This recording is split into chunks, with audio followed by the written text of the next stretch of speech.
Well, I've got to say, have you ever wondered what happens when you have an epiphany? You know, that moment when kind of something kind of changes, like, oh wow, I never thought of it like that, and everything kind of makes sense. Well, I kind of want to explain that, and I want to kind of, what happens is something I've kind of coined myself. It's called perspective referencing. And maybe it's like a new word to an actual, I mean, it's just a new word to an event that actually happened. It's not like I made anything up.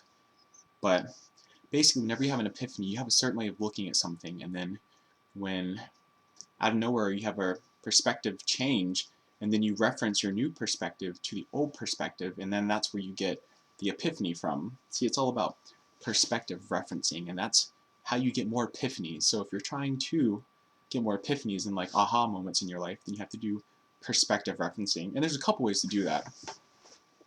One is the most obvious way, where you're just kind of like sitting and just like, and then you think about something and it kind of changes everything.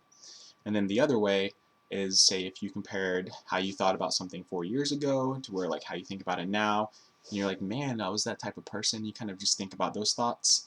And then the other way is with drugs, whether they be uppers, downers, like depressants, which those are kind of similar, the same thing. Anyway, and like just like any kind of mind-altering thing, like any kind of amphetamine, or which speeds you up, and any kind of mood stabilizers for like people who are depressed, or anything like that. Like if you're on it long enough, like when you come off, you will see the world differently.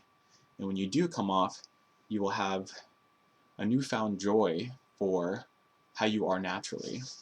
And not just that, you will see things that you couldn't see before. And when you are on those things, you'll see things you didn't see before either. And just kind of going back and forth between that can be pretty insane, and like you can learn a lot.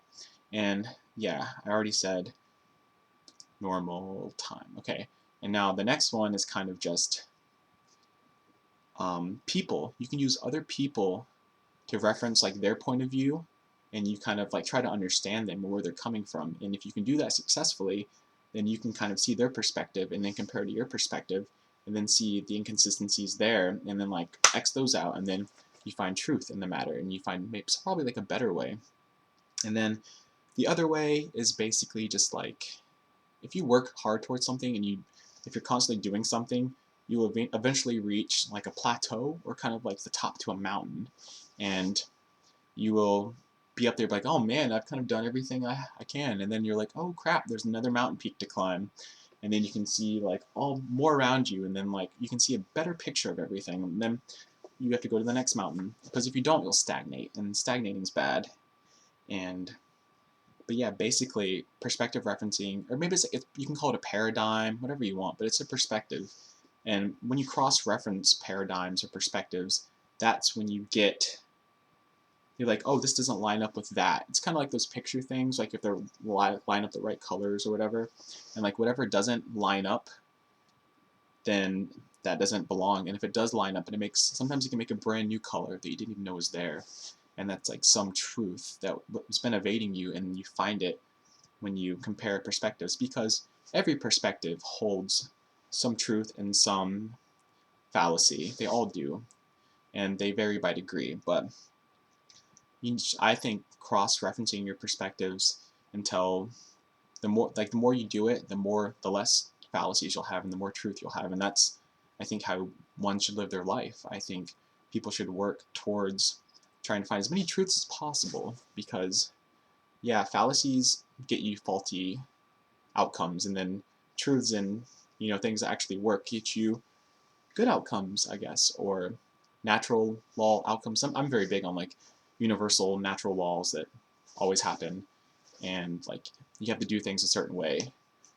And yeah, because everything's a system, and basically our perspectives are just they're like a looking glass, and that's how we see the world. And basically you have to take all those looking glasses and combine them and see which ones are different, which X out the ones that don't make sense, until one day you can just look around and be like, oh, this is the world. This is like the universe I live in, and I don't need a looking glass. And then after that happens, you have to be like, oh crap, an observatory, and you have to crash through that. because basically it's one after the other. I feel like we're just all going through different looking glasses, and who knows, man, maybe one day everyone will see the big picture, like what's really going on. But until you do, keep trying. And yeah, that was kind of weird.